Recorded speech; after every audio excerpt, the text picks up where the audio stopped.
We're here. I feel like I can't hear people. I think we were just being quiet. Oh, Yeah, I okay, wasn't there we actually go. saying anything. I was really scared. I thought I saw people talking. All right. Hi, everyone. We're here. And welcome to another special episode of our at-home programming. Tonight, we're going to do another deep dive into the other Orlando theme park. We're going to talk about Ellen's Adventure tonight. So if you saw our episode, not last week, a couple weeks ago, we talked about Universal Studios. Now we're going to talk about Ellen's Adventure. Let me introduce our panel. Yay! We have Rob. Hey, how's it going? Hi, Rob. Colleen. Hi. Patrick Hackett. Hey. And Ron Deanna. Hello. And I'm Alicia, and I'll be your host this evening. So since WWNT is like a news site, and news came out for Universal today, I figured we should probably lead with that. So today a little bit of news came out this afternoon, actually, that City Walk is going to partially open on Thursday, which beats Disney Springs because they're going to open on the 20th.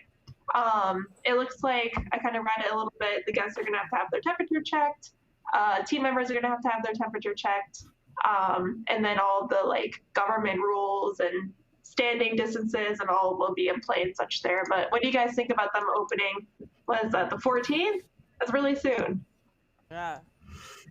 I mean, I think they have a advantage in opening early, partially because they were still technically paying their team members, so they could get them back a lot sooner. They're like, hey, we're paying you, you're showing up, as opposed to all the Disney people who are furloughed and on unemployment.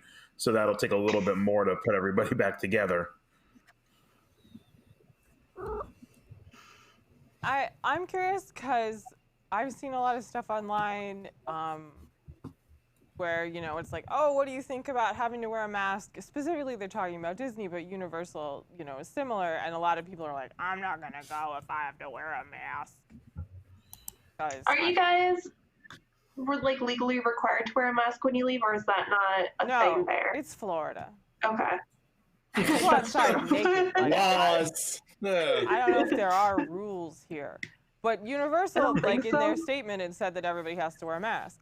So, you know, I'm curious to see, are people going to go? I mean, when the park's open, are people going to go? Or are they going to be like, I don't want to wear a mask? No one's in a mask here. Like, the majority of people I see outside are not in masks. We don't have that rule in North Carolina either. It's like we suggest you wear one, but you don't have to wear one.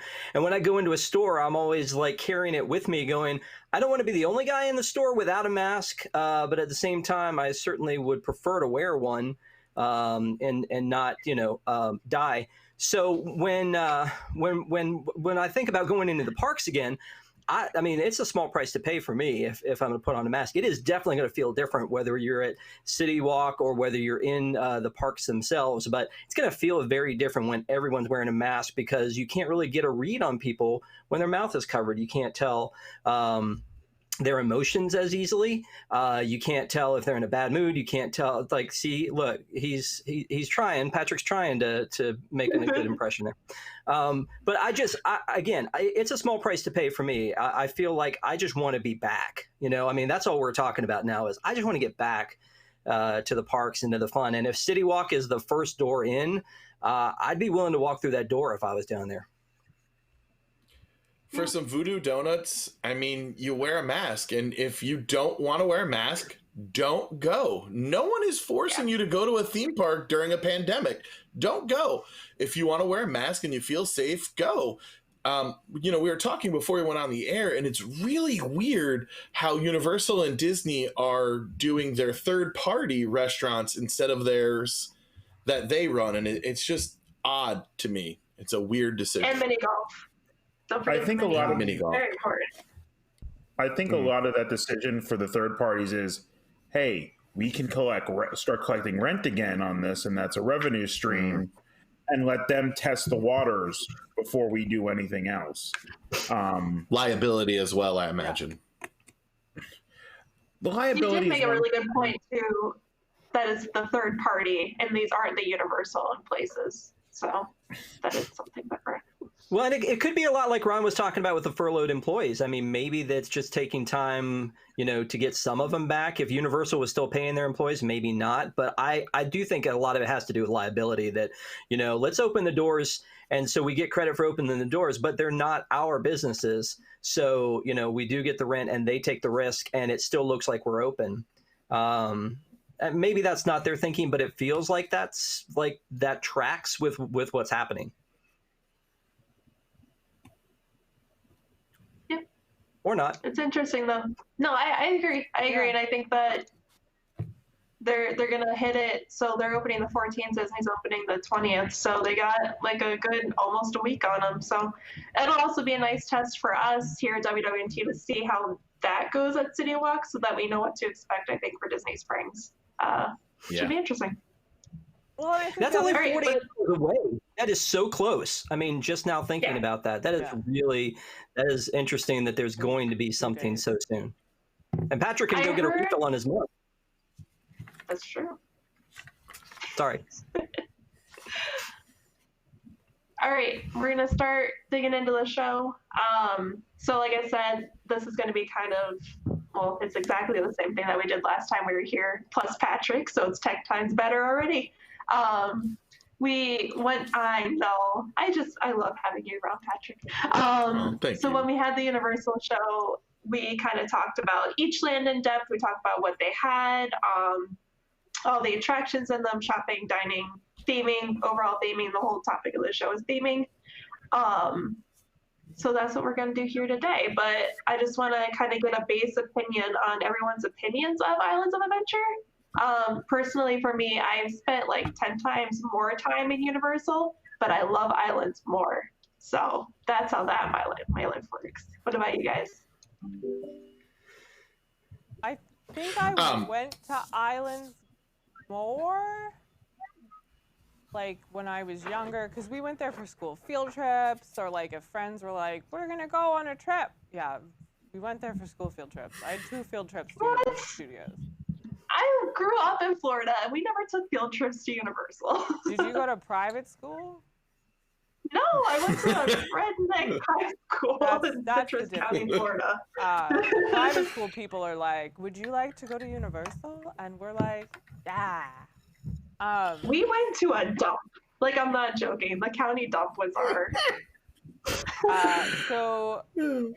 I think I went there more, definitely growing up. And then they built Hogwarts.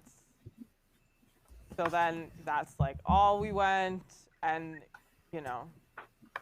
now we'll go to Universal too because there's Diagon Alley. But like I realized on the last panel that there was obviously a huge gap between when we went to Universal Studios, because I've ridden nothing that was like built in the last 10 years. Wow. You know what?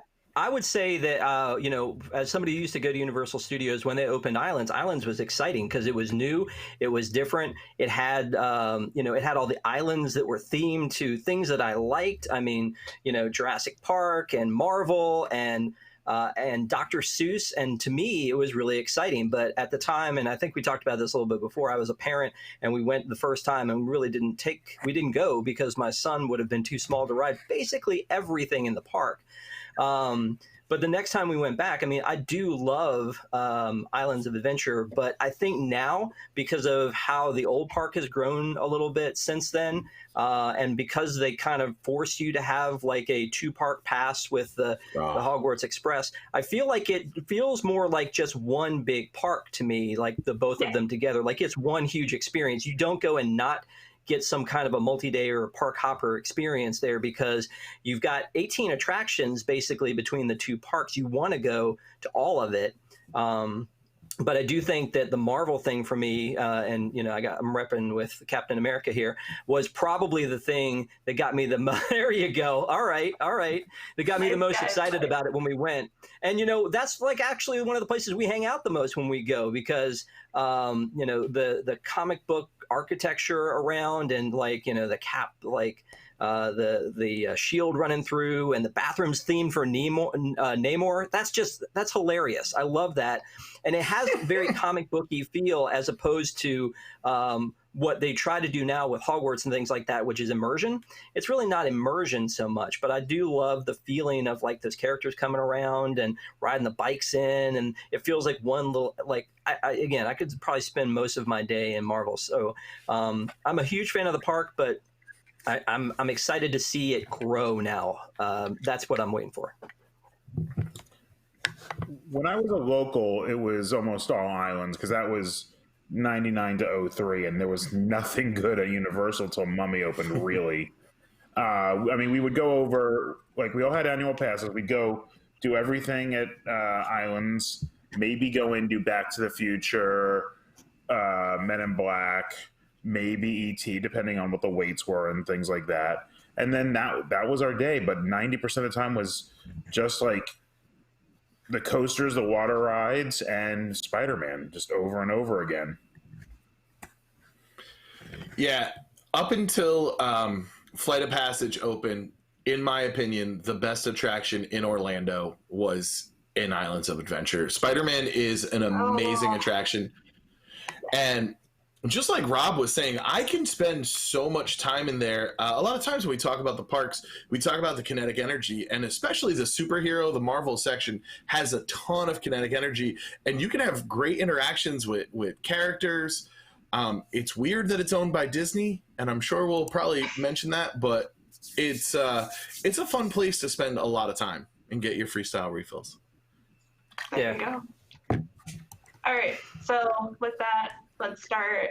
Right after you scan your ticket, you walk in. Where are you? You're in port of entry. I really, really love this area, which is so dumb because it's like, it's nothing, right? It's like you walk in, you go by, and that's it. But like, I don't know, it's like really magical and pretty, and like there's really nice like stone facades, and there's like a giant sign that says the adventure begins. And like everything just looks like it came out of like a storybook from my brain, and I love it. And there's like an old water fountain, and then the music loop, if you listen, it's got like all these like fantasy sounding birds, and it just like, I don't know, it makes me cozy and happy. When you're there, you might find the Port of Entry Christmas shop, the Ocean Trader Market. Apparently there's a comic book store there, which I had no clue, and now I feel like I need to go and find it next time I'm there. I looked on multiple maps because I didn't believe it, and it all showed up there. So I don't know. If I'm wrong, chat correct me, but it's like apparently it's tucked in a back. I can't picture where that is because I know there is a comic book shop in Marvel Superhero Island because I've spent some time in that one, so I didn't know that there was one here. Hey, one of the things I wanted to talk about with this is that something we talked about last time was about the entryway to Universal Studios, that when you walk in, you're just kind of there, and it doesn't have that sort of Main Street feel. And that's definitely what the Port of Entry gives me when you go in there, is that, I mean, you're walking up, you're walking into something, you get to the top, there's that huge big reveal of the lagoon, and you can see, you know, the Hulk on the left and the Dr. Seuss stuff on the right, and it feels like you have been welcomed into it, like kind of eased into it and brought into someplace different and new and fun and exciting, which is, again, I think a miss from what Universal Studios theme park brings. So that to me is one of my favorite parts about it, is that it frames it very differently. From a theming standpoint, this is one of the coolest lands anywhere. I'd put it just below Galaxy's Edge and Potter and stuff like that. Like, for a non-IP themed land, it's the best in Orlando, I think. And it feels like you walk into like a steampunk like a Final Fantasy style world. Like, there's airships overhead, but there's probably people casting magic behind the fountain. It just feels really cool. But I mean, it's still kind of a blow through area because even the shops, as you said, you can get that stuff anywhere in the like. It's the catch-all shops. It's not like an emporium. It's still just grabbing things from the exit rides that you might have missed. Like, oh, you didn't get your wand? Here's a last chance. Didn't get those comic books? Here's a last chance. So there's nothing unique to it. It's just, you got to blow through it, but it's really cool. Yeah, the Christmas shop is pretty unique. There's Cinnabon, so it smells good. So I could just hang out there for a little bit because Cinnabon smells are good smells. Yeah, I think like. But you've already passed the one in City Walk, though. That's true. The stores aren't true. super interesting. It's like Ron said, like that stuff is elsewhere, but the architecture of that area is cool, and you know, it's a much better like entrance reveal than Universal Studios. I feel like this lends itself a little bit to kind of what we'll see later on by like Mythos and stuff. Just kind of like that area of the park where it's kind of like a taste. I mean, it's not the same, but I feel like they were kind of going for a similar world. But we'll get there. We'll get there. So when you leave port entry, go ahead, Ron. Before you leave, I just want to talk about the Confisco Grill. Okay. That's been a place that about a bajillion times I've just walked by it and not thought anything about it. But we were looking for food and we were going to eat at somewhere at City Walk, and then we just decided to go in because we were looking for something different and sat and ate there. And it was pretty good. It was a varied menu, which was interesting because Good I beer think it's list. supposed to be kind of, what's that? Good beer? Good beer list. Yep. Yeah, but it's like a combination of a whole bunch of different types of foods. So, you know, it's very eclectic. And I think that, again, it's something I've blown by a million times. But this one time we went in and ate, and my whole family had a good meal there. So I do think it's worth the stop. I don't know if it's usually crowded, but when we went in, it was closer to close. And that's something we can talk about later. But Islands closes earlier usually than the regular studios, and both of them close earlier than most of the Disney parks. But it was near close, and we stopped in and we ate there and just really had a good meal. And there's some like artifacts around that are from like past attractions that are sitting around in different places. So it was just a neat experience, and one that I've never done before, passed it so many times. So just wanted to mention that before we moved on. I've never been there, and now I'll have to add it to my list when I go in October because Halloween Horror Nights is happening, and I'm going to be at Islands of Adventure. I don't care what Tom says. I will be there. It used to be one of those places that was either seasonal or closed early, opened late. So I think like now it's more open. But I remember every time we used to try to go there, it always seemed to be closed. That's fair. All right, so when you leave port of entry, you come across the beautiful lagoon, and then, like we said earlier, the big and giant green monster of a coaster greets you. It's very loud.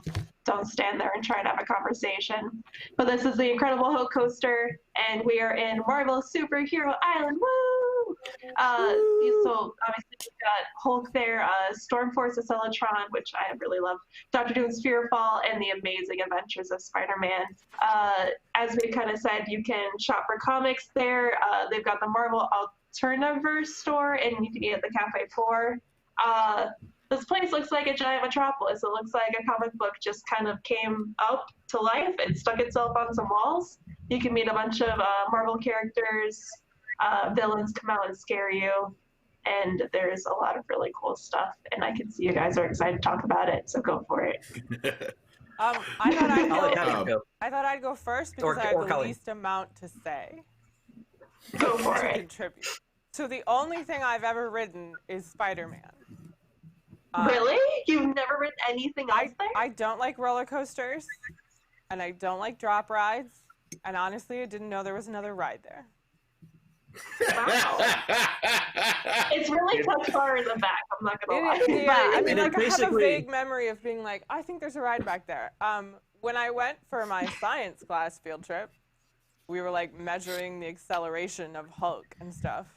It was dumb. It was like, I don't know why this is. I mean, we're all happy to be here, but Spider-Man is a really cool ride, and we would love to ride that. And we got to ride it at a different for my theater field trip to Islands of Adventure. Good Lord! We got to ride Spider-Man with the lights on, which was really cool. Ooh. So you know, you got to see where everything was and what it was, and oh, I hit a button. That's okay. So, you know, that was really cool to be able to do. And I think we were able to kind of go backstage and see, like, car maintenance and stuff.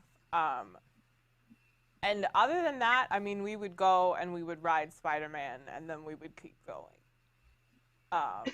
But Spider-Man is a great ride. It has I mean, at this point, like, the line is a little tacky, but, like, it's fun-themed, and the ride is really cool, you know? roller coaster, but you're in 3D glasses, and we always thought that was really fun. I think that's a really great ride. That's all I got. really loved the tribute. That line, I agree, is awful, but when Stan Lee passed and they had the tribute in there, I thought was like really cool. A lot of people loved like flowers and stuff. It was really nice. All right, boys, go for it. Talk about your love of superheroes. You want to go first, Patrick? I'll let you go first. So I'll go last. So, what's really incredible about this area is that it has two of the best attractions, and then it has two of the absolute worst attractions. I'm really sorry that you love Storm Force of Celatron, but it's a carnival ride. It's teacups, yeah, but like it goes faster. It feels like I don't know. I like it. Oh, it definitely goes faster. And Dr. Doom with the worst voiceover that I've ever heard on that attraction. But Hulk is a one top of the best 5 coaster wherever you put it. I was gonna say I love the queue for Fearfall. Fearfall, like the line is great. The ride sucks, but the ride. I was really through it quick, so I have a vague recollection of it. But for a drop tower, it is what it is, and it's not incredibly well themed. And what we run into at Universal that we don't run into as much with Disney is that when you go on something like that, the real theme is blown because you're seeing every which way. But Hulk and Spider-Man are two of the best attractions. Hulk is a top 5 coaster for me. I've done a ton of coasters, here in New England and then Six Flags in Jersey. I haven't gone to SeaWorld, so I can't speak, or Busch, I can't speak for that. But it's a great coaster, and that launch is something that will always keep it separate from a lot of other attractions. Honestly, if ever come to an agreement with the rights, is something that should be picked up and moved directly into Hollywood Studios. It is an incredible attraction. You guys are talking about the line. I love the queue. I will let people pass me so I can go and explore and look at the files and see, every little thing. And one of the things that I love about Disney World is hidden Mickeys. And the hidden Stan Lees on Spider-Man is one of the best things you can do, especially if you've ridden the attraction several times, is try and find all the Stan Lees. Theming is top of the line. They have where a meteor hit to kind of form all the different islands. You can see its footprint there. It's right outside the Spider-Man meet and greet. The food is but, it's theme park food, and it's just, it's one of my favorite places in Orlando. I just love it there. I recently learned that Patrick Stump did the score for Hulk, and then it made me love it just a little bit more. That's awesome. It is cool. Anyway. Okay, so I'm going to try to run through this because, again, it is my favorite, but there's a lot of things I want to touch on. One is when the Hulk roller coaster was redone a few years back, I thought it was right on the edge of when Disney bought Marvel, and that this was like the beginning of them retheming that whole land. And obviously, it's not. They reinvested in it. They made the Hulk bigger. And so I think that showed that this was going to be around for a while. That said, I don't love the update of the Hulk as much as I love the original. I love the whole, as you're going up the tube and he's like, I can't hold back any longer. And then it just shoots out. And it was so cool. And I think that it was unnecessary to update the story because I think the story is more complex and less fun. So that's my Hulk thing. Plus, we talked about this last week, lockers. They require lockers for Hulk, and we talked about why. But, that's just another side of this that's kind of a pain. The Dr. Doom Fearfall, I rode it once at the beginning. I don't love drop towers. My son and I went back last year and rode it and actually enjoyed it, had a good time. We had the... we bypassed the main queue, so we didn't get to see the pre-show. But when we left, it was a little sad to see the throne as you're leaving, like Dr. Doom's throne, which is supposed to be sort of a meet and greet area, was just empty. So I don't know if they do that anymore or not, but that was a little bit disappointing. The Cafe 4, I love that in the guidebook it says, "Tell your hunger it's clobbering time." It legitimately says that in the book, and I freaking love it. There is a character dinner there, and we did it. And the food is so mediocre, but the characters were awesome. they had Spider-Man was there. We got some cool pictures of Spider-Man, and Captain America was there, and Storm was there.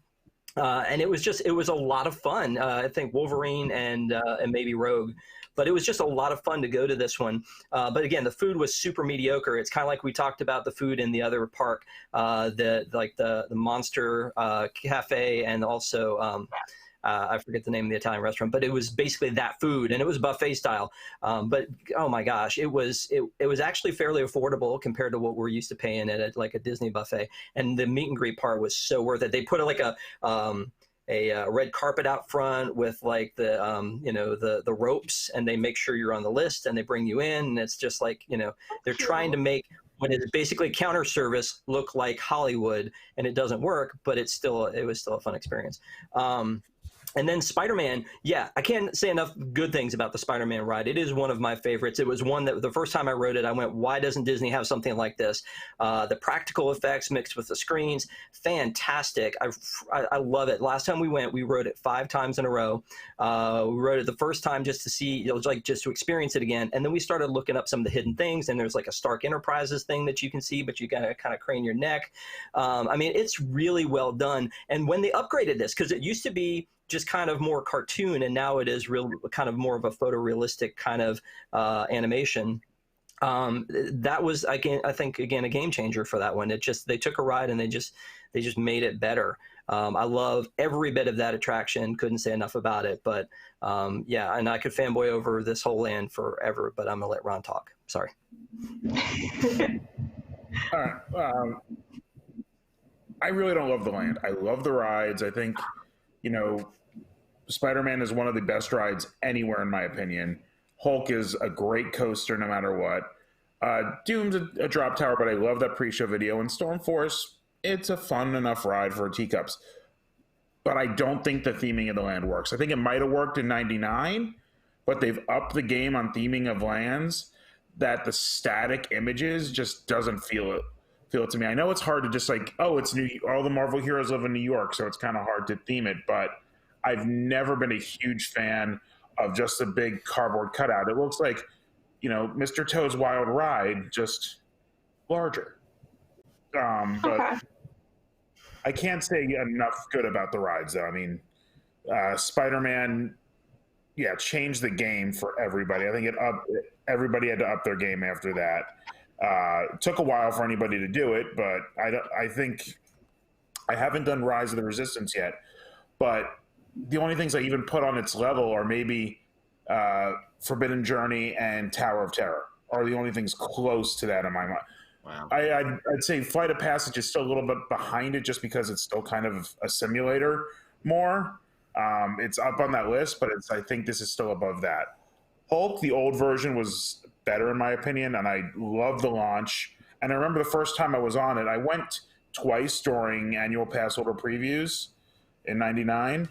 So like it was very early in the thing, and I turned to one of my friends who had just been on earlier that week. He went with his parents, and then we were going that like on the weekend. And I turned to him, and I'm just going, as we're going up the lift hill, I'm like, "Isn't this a launch?" Sentence. Because that one really took you by surprise, like almost like of any launch coaster I've ever seen. Just the half traditional lift hill, and just going into that, and it's not super intense. It followed that '90s coaster kind of pattern of 7 inversions, 2.5 minute length. It really, right, with like Kumba and Montu were all right in that same range of stuff, but the launch and just having a little bit of theme in the queue, even if it was a little bit of theme in the queue, really elevated it. And the roar that it originally had was incredible. Oh my God. so good. You can hear halfway from the park, like every time. Yeah. Ron, I definitely get what you're saying about, like by the standards of today, but I still take this land for what it is, which is almost like you're walking through a comic book. And to me, I still think that works with what they've got. If they start trying to put like more immersive stuff, like a Batu type of immersive entrance to Spider-Man and start breaking it up, I don't think it'll make as much sense. But I think that, as picturing it as walking through a comic book, it tracks pretty well for me. But I do get what you're saying, that it seems a little more Six Flags-ish, because it's not as upscale. But I think that was the intent, was for it to be almost like comic books come to life. And I get the that. old Chester and Hester defense. I just think since then they could really up it. But they don't own the cinematic stuff, so I understand why they don't go that route with it. But the Spider-Man Q is cool, but it still annoys me that it's just gray. Like, if you just painted it to be like that even like the 4-color like newspaper comic strip would help a lot, because you don't just have gray backgrounds in comic books either. So that's just something that's always bugged me. Although, here's a quick trivia question. What movie was the Incredible Hulk used in as another coaster? I mean, probably Sharknado. Oh, yeah, they did This was a big theatrical release the same year Islands opened. Oh, then I don't know. House on Haunted Hill, they had a fake version of the coaster where there were 2 trains running one in front of the other, and one would fly off into the lagoon in the movie. That's really cool. But it was all definitely filmed using it's the opening scene of that movie, and you could find it online. But it was right about the same time the park opened, and we're watching the movie and going, wait a minute. That's neat. Hey, one thing before we leave this, though, that I want to say is that I feel like when they build the Avengers Campus in Disneyland, I feel like that we all are holding the Spider-Man ride there like to the standard of the Spider-Man ride that has been built in Orlando, and I am very fearful that it is not going to live up to that, because it feels like it's already going to be more of a Toy Story Midway Mania. The things that I've seen of it are, the Tom Holland introduction, and like Ron, you were saying, like they have the advantage of the cinematic universe. But like that's what I wanted out of this Disney Marvel merger, is Spider-Man rides and better. And so, it'll be interesting to see. I love Guardians Tower as far as Marvel stuff goes. So I am very hopeful for what they come up with in California, but I just don't know how they can beat the Spider-Man attraction. It feels very much like the perfect attraction.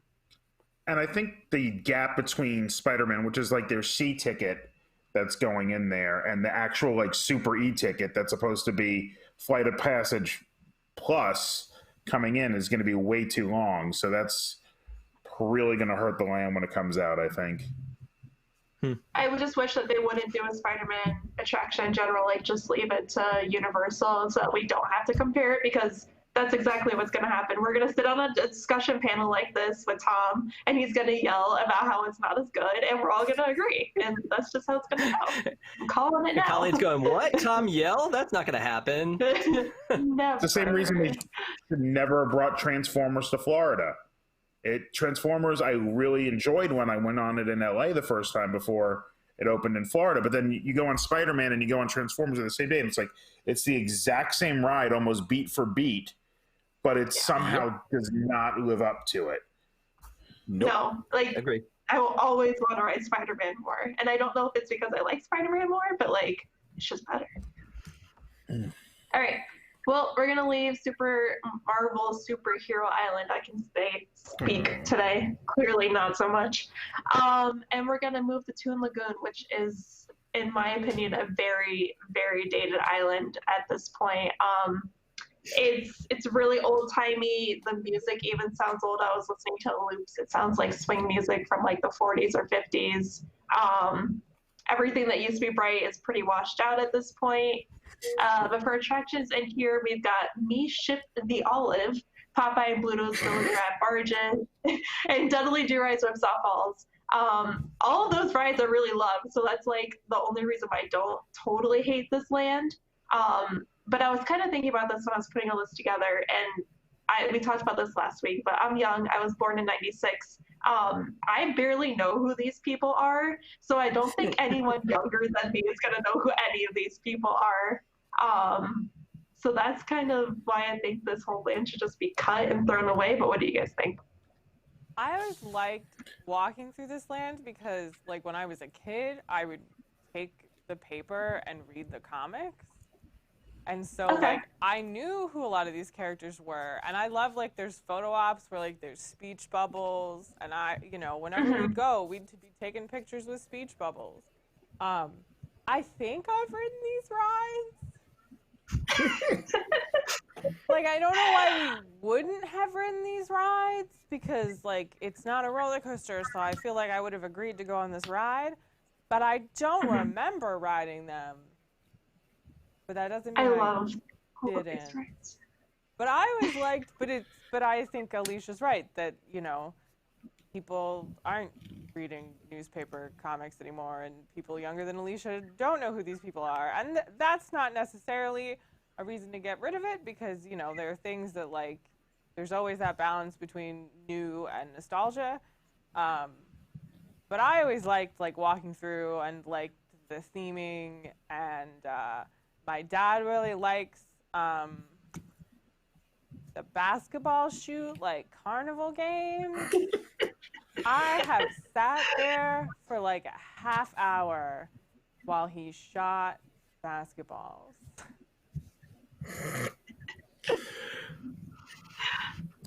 That's it. Once again, like, fun rides. Bilge Rat is the best of the raft rides I've ever done, I think. And the wettest. Way better than Cali. Better than Cali, better than the one at, I forget what the one at Busch Gardens is called, better than the one at the Grizzly River Run. And you get so wet. Like, you really need a change of clothes at this. And the same thing with Falls, which I think the problem is, like, it had its budget cut and they never decided to fix it. Like, the ride's a really cool log flume, but, like, it's like, oh, we want to do Splash Mountain, but we have a Mr. Toad budget again, kind of thing. I'm saying it's cardboard cutouts. Like, it's literally cardboard cutouts at this point. Okay. Yeah, the last drop is really cool, being and all that. And being soaking wet. So you went on those attractions. So I went on those rides. Yeah. I don't remember that part. Yes. I have a memory of being wet. Yeah, Jurassic Park is like being, like, drizzled on compared to these two. Yeah. And the other part is, like, as you said, the theme is, like, even when this opened, they didn't get, like, the hot comic strips. And also, it's also confusing because, like, we think of the things from the rides as cartoons. Not Yes. static comics. Oh, thank you. But that the theme bothers me is the so areas much. to comics, and they just bought, like, the ones that, like, were already, like, the ones you bought in bulk. Like, you didn't, like, at the time, like, Dilbert, Snoopy, Garfield, like, those were the bigger comic strips. Pearls Before Swine. Yeah, but That's a like, big one, yeah. you get Blondie and Beetle Bailey, and like the little, like, little Orphan Annie ripoff. I forget what her name was. Like, that's what you have. Like, I mean, it got the parents, I think, at the time, but now the parents don't know. Like, I'm not, like, I barely know who these characters are, and but I think Popeye is still. I think kids still know who Popeye is, even if he's not famous. And as we He's said, not for cool though. I heard Popeye's coming back. There's always talk of yeah. Popeye coming back. And honestly, you could take Ripsaw Falls and literally a weekend at Home Depot and change that ride. So I can be quick about this. Much like Colleen, I like the area because of the nostalgia. Dagwood's always fun to go and grab a Dagwood from there, even though it's never anything like you would have seen in the comic strip. These two rides, the only way I will ride. What's that? What is a Dagwood? A Dagwood is a sandwich that's, like, really piled high and everything's on it. You get, like, a whole ham shank in there. It's just, a big, huge, everything on it sandwich. Okay. The only way I will do those attractions is if I'm staying on site and I will wake up in the morning and I will not take my shower. I will go ride those two attractions. I will go back and I will shower and come enjoy the park again. I don't don't know if this is a fever dream I had once, but didn't we do a Back to the Future about Universal, and we talked about the actual plan of Ripsaw Falls is that they wanted to split the log in half? All right, cool. So I did not dream that.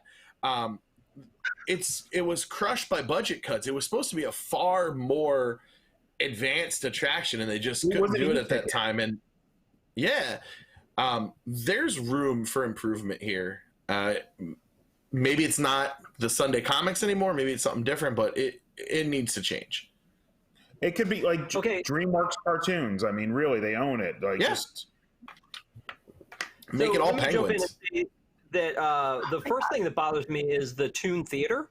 That looks like a huge waste of space because I don't think they actually do shows there anymore, do they? It feels like every time I've been there, there's been no show going on. It's the area right between Marvel and when you get to like where the shops are. There's the games are on one side and the theater just sits there empty. And I don't know if they do events there like cheerleading competitions or if they took Colleen's high school there to hang out or what they used to do. But my science was in middle school. Oh, my bad. Okay. So anyway, ridiculous it was.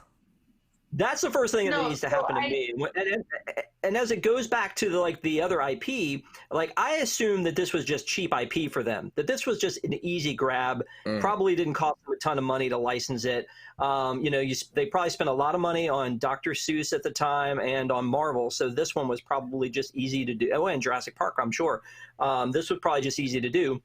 I do think it's fun, and you don't necessarily always need to know. Like Swiss Family Robinson Treehouse, like kids don't know who the Swiss Family Robinson are. And then like Splash Mountain, I mean, it's based on an IP that is in a movie that no one is supposed to ever see again. So, I mean, there are some of those things where it's not, as long as the attraction's good, that's the problem. It doesn't necessarily mean that you had like the IP is going to be bad or whatever. So, I don't think that I definitely think they're outdated. But I think it's probably cheap.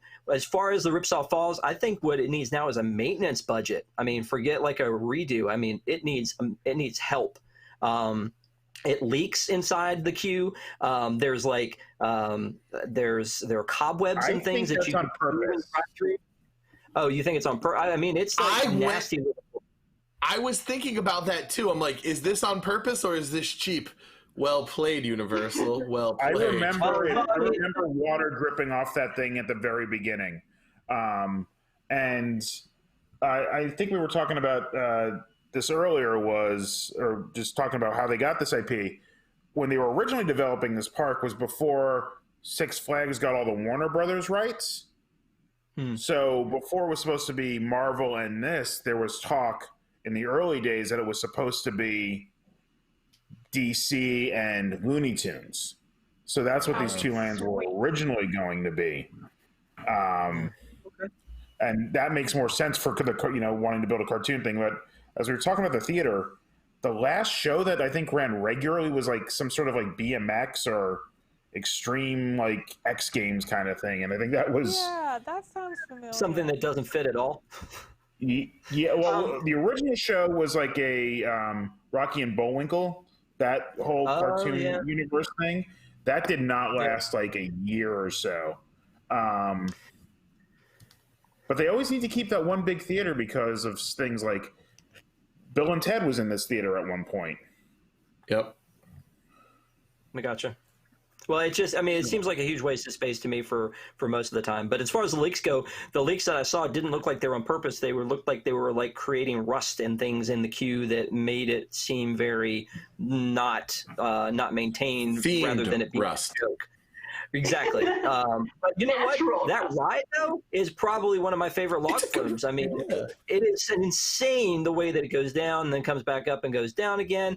It's a lot of fun to watch from the bridge. You definitely get soaked on it. So even though I think that, the show part of it is lame, I think that the ride itself is like almost hands down the best flume ride that exists out there. So, I mean, I've got to give it props for that. But yeah, those are my issues with the land, and I don't think I've ever eaten in this land. So I've never gotten to Dagwood there. Do they still have the giant human like walk-in dryers? Yes. Yeah, we've used those. Yeah.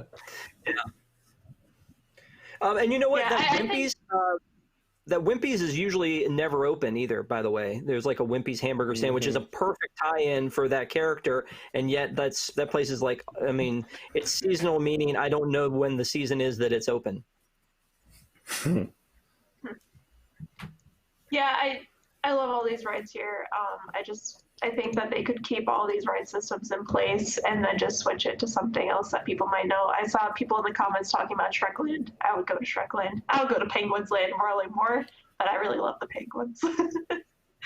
Obviously, it's going to end up Minions. There's just a sea of yellow everywhere. I love Minions too, but penguins are 10 times better.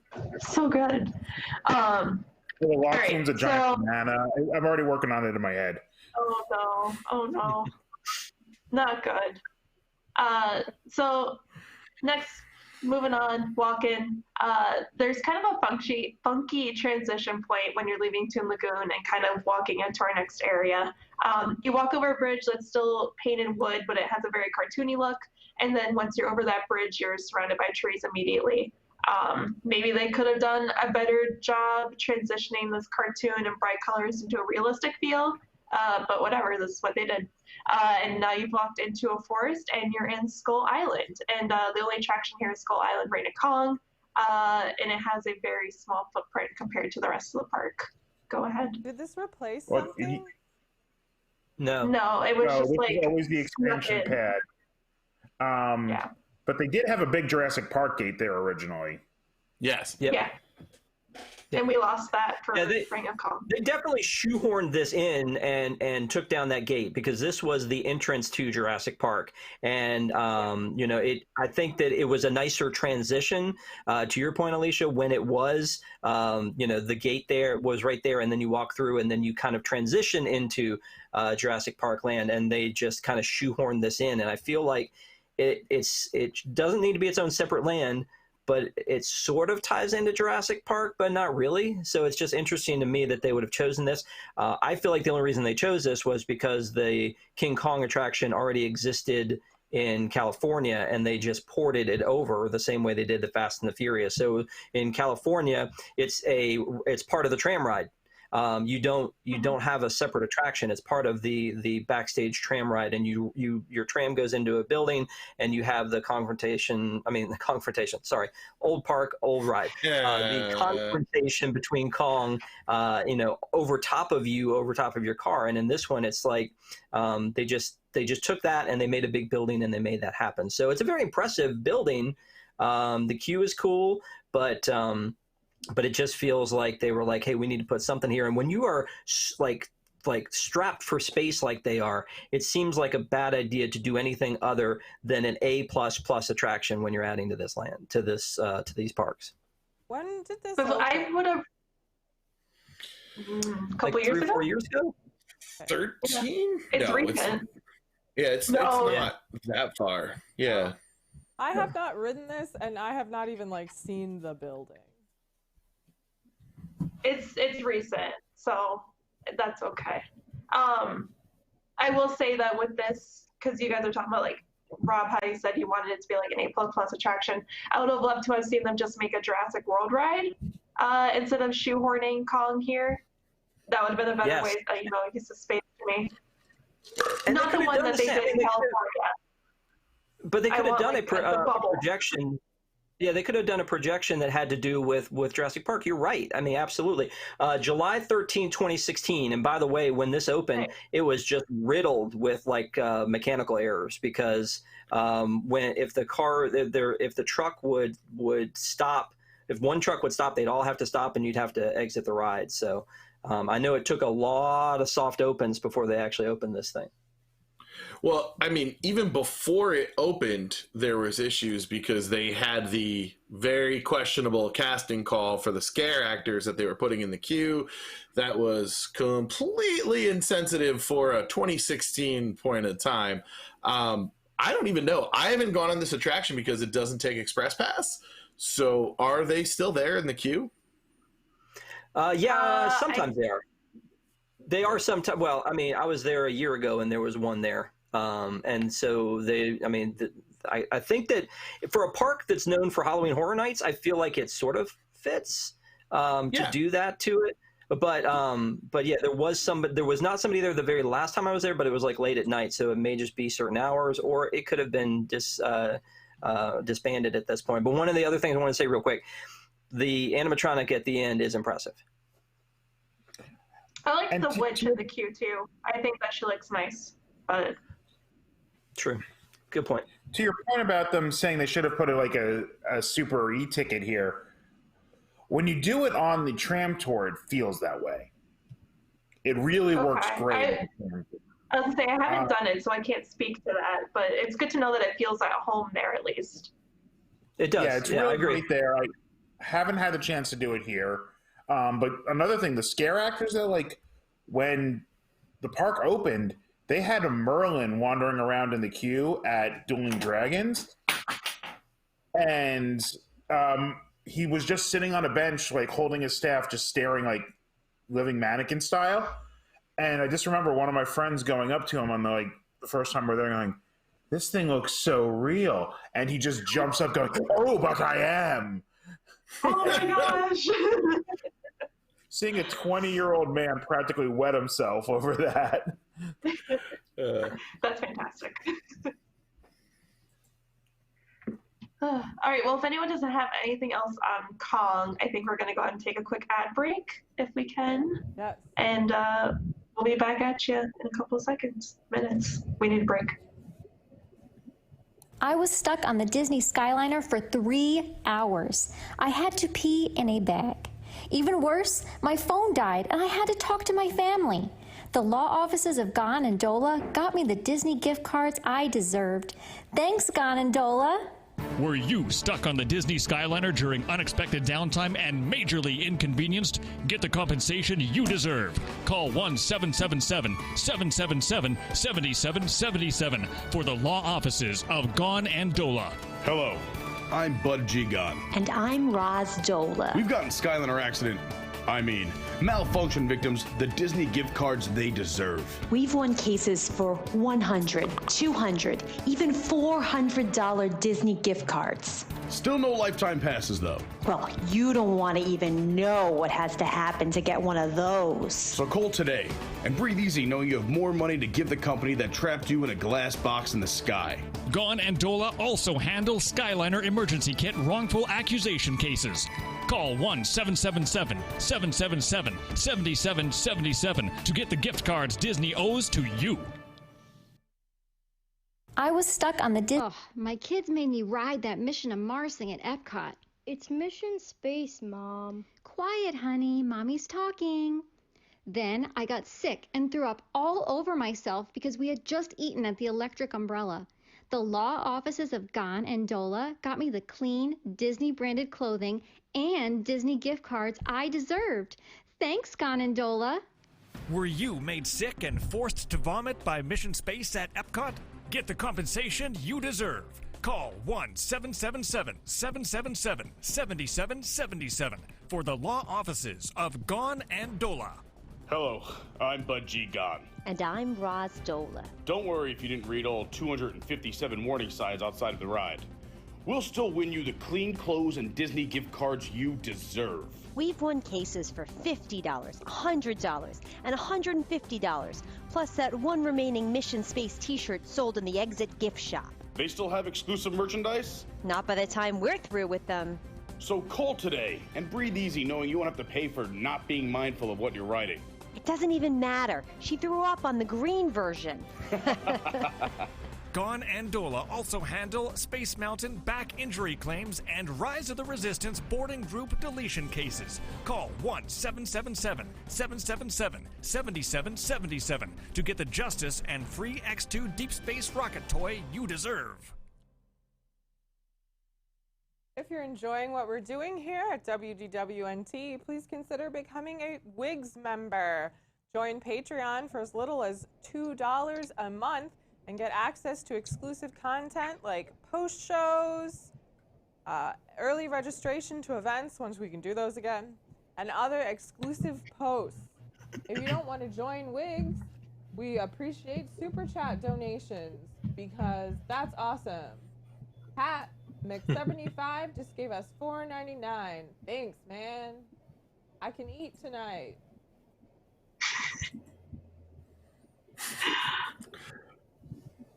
Keeping us alive slowly but surely. And we're back. Quick thank you to everyone who's been watching so far, to our chat moderator Shannon, and I know that Patrick or Pat Carney and Jess are in the chat as well, so thanks guys. Real quick, Rob Whiteside did drop a quick link in the chat over break. It's a poll. If you guys could take that, we're giving out 2 options for our episode that will be out next, or that we'll have on next week. So the 2 options are Halloween Horror Nights, kind of a in-depth discussion about it, talk about our favorite houses, talk about our experiences, or the other option is exploring City Walk and the hotels. So please vote so we know what to talk about, so I know what to prep. I've got a week, so this is fine. And now let's get back to the show. Once you leave Skull Island, you cross into Jurassic Park, and it's very noticeable. Yay. All of a sudden, the buildings are circular and they have like a straw thatched look. The music subtly changes until you're hit with that iconic score. Of course, here you've got Camp Jurassic, the Jurassic Park River Adventure, which is great, the Jurassic Park Discovery Center, and then you can shop at the Jurassic Outfitters or eat at Burger Digs or the iconic Thunder Falls Terrace. One quick thing that does bother me about this area is there's some sightline issues. At a certain point, you're able to stare completely across to Marvel Superhero Island and like back to the Hogwarts castle, and that really bothers me because sightlines are like something that I really, really appreciate. But that's it. That's my complaints. Other than that, this area is great. I've never ridden any of these rides. I'm just here to talk about Harry Potter. Oh, Colleen. We're almost there. I know. I just almost there, Colleen. That's my contribution to this moment. Have you done like any of like the Discovery stuff or like walked in the buildings? Like, cause they've got cute like things with the DNA character in there, but yeah, I think so. I think like we'd walked around and went in stores and stuff. But by the time we would have gone, I was probably too big for the flyers by like 8. I'm very tall. You can't tell because we're on TV. I'm very tall. And I don't know, we just never rode the other ride. Like, that's just never something that we did. I don't think my wife is listening, so it's safe to say this. One of the reasons we have a child is so now I can go on Pterodon flyers. I'm very excited. If she hears me in the other room, the show might end for me quickly, but I'm super stoked to try that out. This Islands of Adventure spoke to, adolescent Patrick really a lot. There's the Marvel stuff, the Sunday comic stuff, and then there's Jurassic Park. And before, Jurassic World became a thing, this is where you had to go to get your Jurassic Park fix. And it's such a great experience. We talk about maintenance and budgets and stuff like that. Really, the River Adventure has been destroyed by animatronics not working frequently. Would you say they spared expense? They might have. They might have spared a few expenses. People want to borrow Patrick's child. Namely Jessica. But I feel like Jessica would be able to write this by herself. We did have an ad for that. It's in the archives. It's Brandon Struve, who we last heard from on the roast. This is a great area. The new blue meet and greet is incredible. It's so much fun. Honestly, I think, and outside of, there's a text on my phone. I'm in trouble.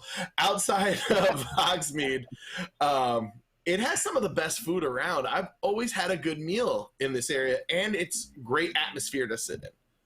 So just a huge fan of this in general. It's exactly what you think a Jurassic Park area should look like. Very lush. The buildings look like they're from the movies. Even though it's a giant tower for some reason, they kind of explain the giant tower. I mean, this is another one that was the ported rides that was designed for a specific part of Universal Hollywood. The ride was designed because it was built into the hill between the upper and lower lots there. That's why it's this giant drop.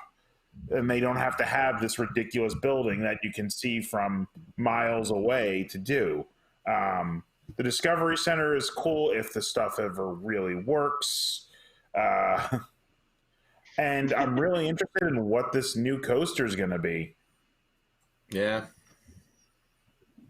I've never been able to do Pterodon because I've never gone with a child yet, and I haven't done Blue, but the Triceratops encounter used to be really ridiculously cool. If you haven't experienced that, look that up. It is an amazing thing they used to do. But Ron, now you have a kid, so now you can do that. Oh yeah, no, that's what our next. Whenever things start being calm enough to go, it's one of the. She's actually still too short. You only have like an 18-inch window to take a child. It's seems flawed.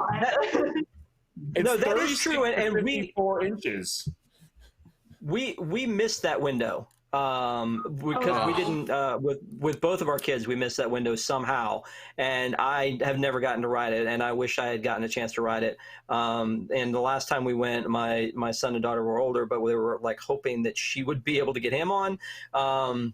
But it didn't work, and I assume it's all for safety, which is great. But it is a shame that that's an attraction that clearly you have to have a certain setup to be able to ride that attraction, which to me is kind of like, it kind of sucks. I mean, it kind of sucks that there's not something for everyone here. Like, that's one of the things that's great about Disney and a lot of Universal is that it's something you can do with the whole family, and this is something that you can't because it's a big part of that land. It looks like a cool ride. Haven't been on it, but it's kind of once you find out you can't do that ride, it limits what's left in that land. And so that's why I do think that it would have been better, instead of the King Kong attraction, like Alicia said, to do something that was more Jurassic Park to kind of finish out that land. Now, maybe the roller coaster will do that, and that'll be cool. But I think as far as sightlines go, that's going to mess up your sightline even more than it already was, especially with all the clearing they've had to do for it. And Jessica's in chat and even mentioned the construction walls. It's crazy with construction walls in Jurassic Park area right now. But I like the river attraction. I think it's pretty cool. But I mean, to your point, Patrick, like, it needs help. There are a lot of things that don't work that used to work, and that's a shame because it is kind of a neat adventure. But I actually had skipped a bunch of stuff in this area because, like, the center, we had never been in it.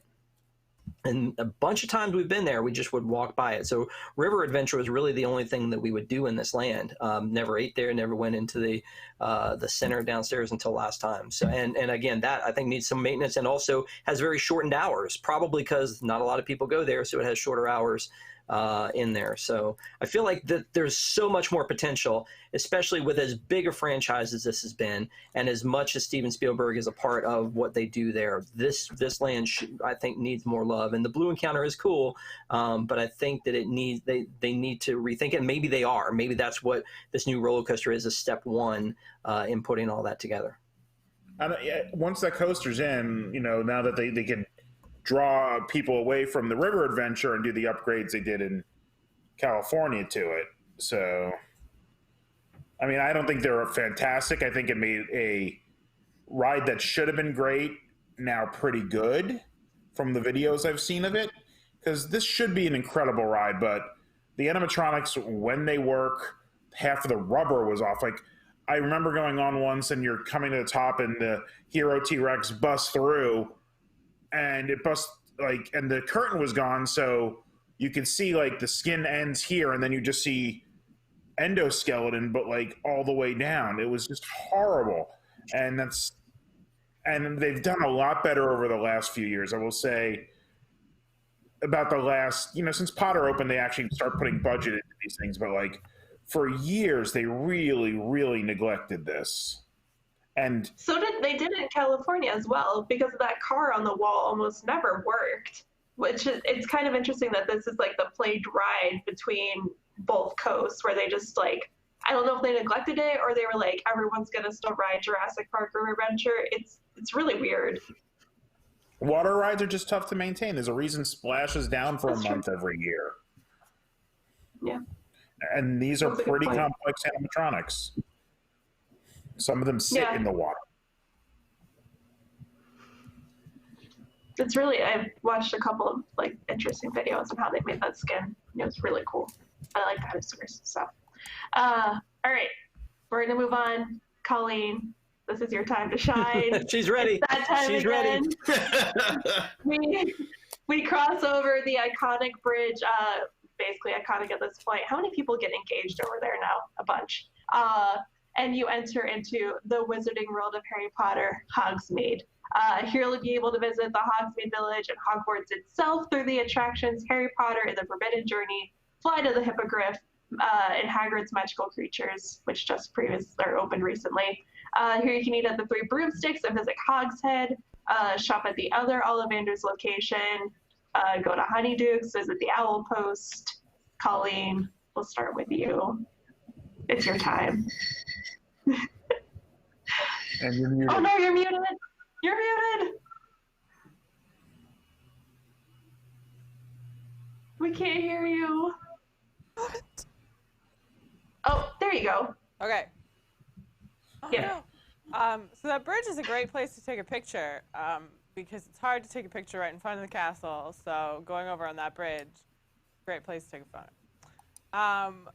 So Shannon actually went opening weekend. I don't know why my parents went along with this, but she was like, we're gonna go. And so like they stood in the line, like there was a line to get into the area and the first time I went, there was like a line to get into the area. I think the thing about, Hogsmeade, I mean, the Wizarding World of Harry Potter, is it changed theme parks. Because you went from, we've themed a land. Disney is beautifully themed, but like, I know I'm not in the frontier. You don't leave where you are and be like, I've been transported. I'd say almost the closest to that is like Animal Kingdom, because you're like, there are animals here and we're like outside. That, does give that vibe. It's hot, like it would be hot. But I think that was the only way to do Harry Potter, because that's what people wanted. I want to go to Hogwarts. That's what I want. That's what you need to, give these fans, because they want to go to Hogwarts. I don't just want to like look at it. I want to live this. And I think they got, the amount of guests in 3 months, the first 3 months, that they thought would come in the first year. Wow. It was so popular. And I think you can look at Hogsmeade now and see all the lessons that they learned going into Diagon Alley.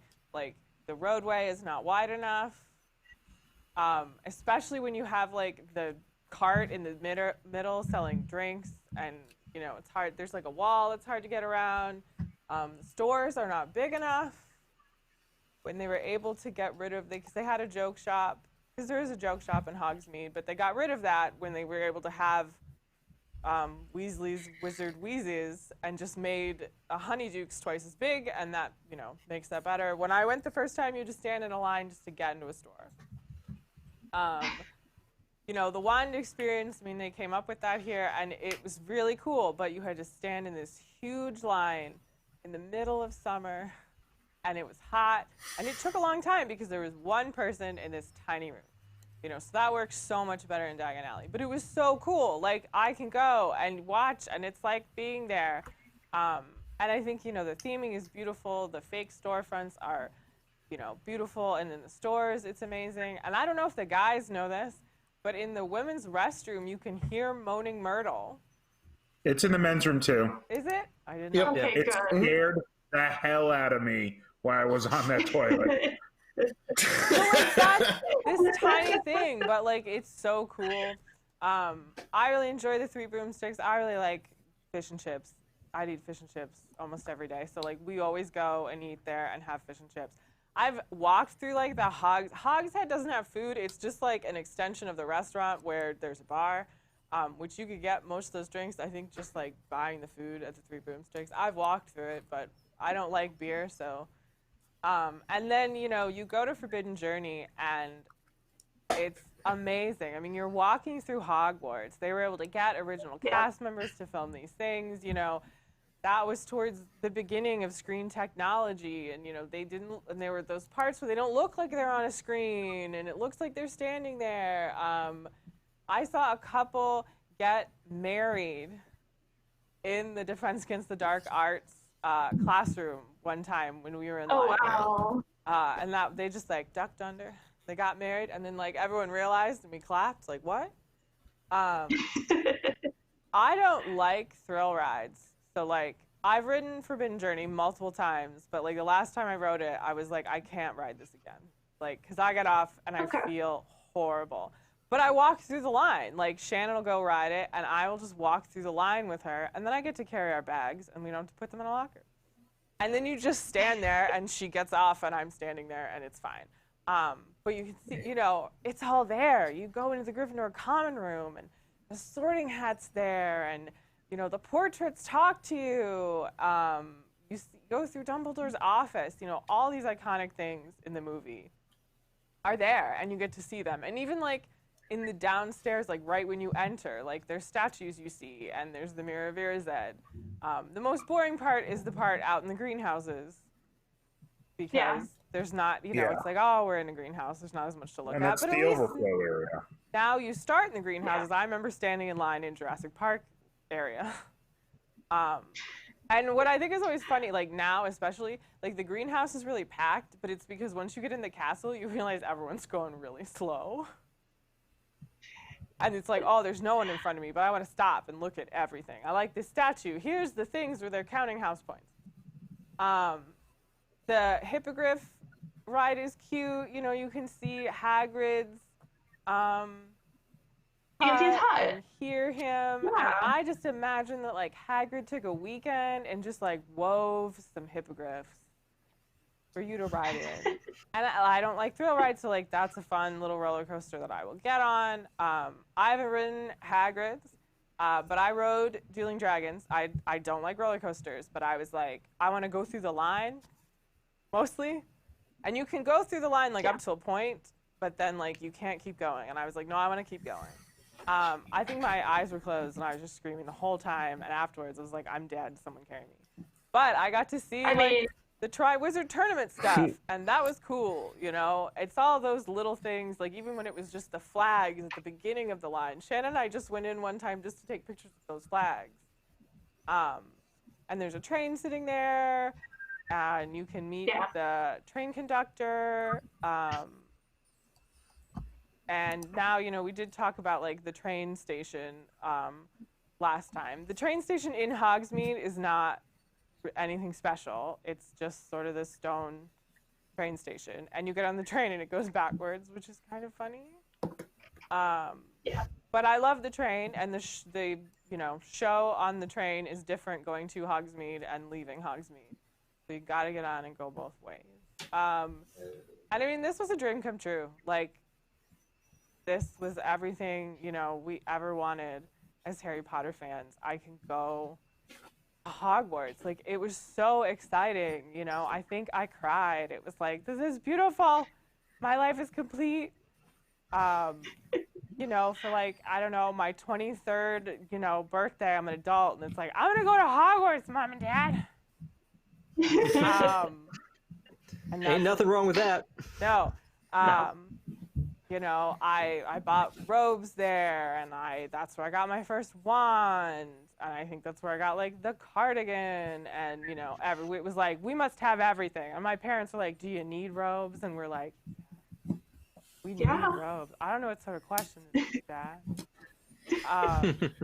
And it's just, aside from like size, it's not, big enough for the amount of people that it was going to end up holding. Like, they didn't think that through. I mean, they probably just didn't realize like this is going to be as huge as it is. But it's so well themed.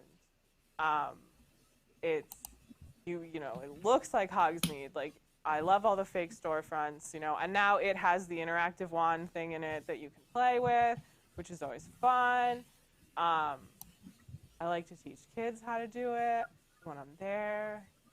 And Diagon Alley is definitely better.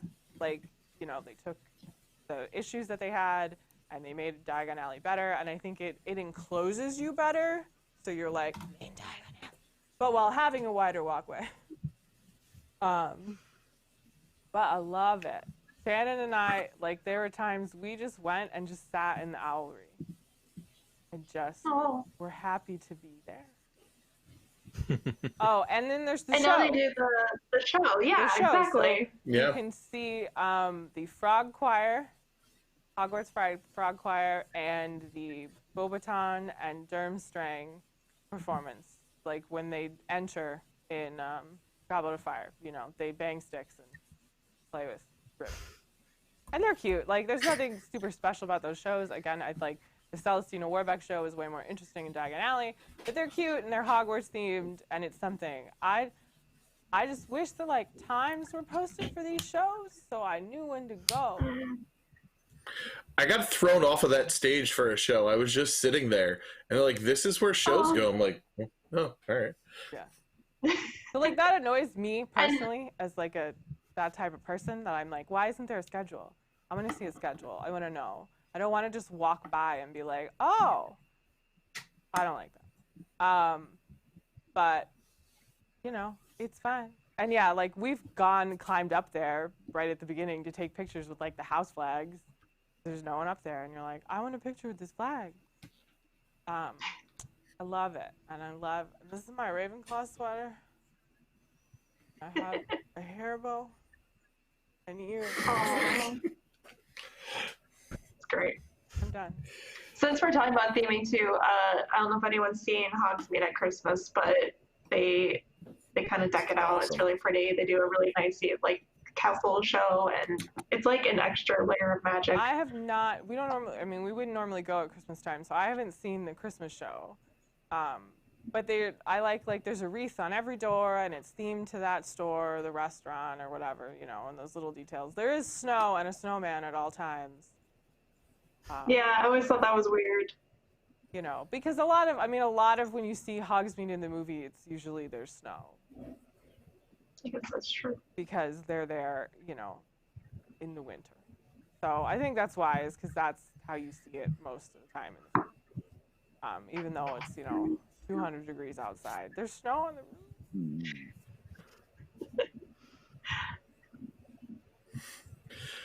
roof. I could take the complete opposite stance as Colleen, and I can be quick about it. I experienced this attraction before I had ever seen anything about Harry Potter.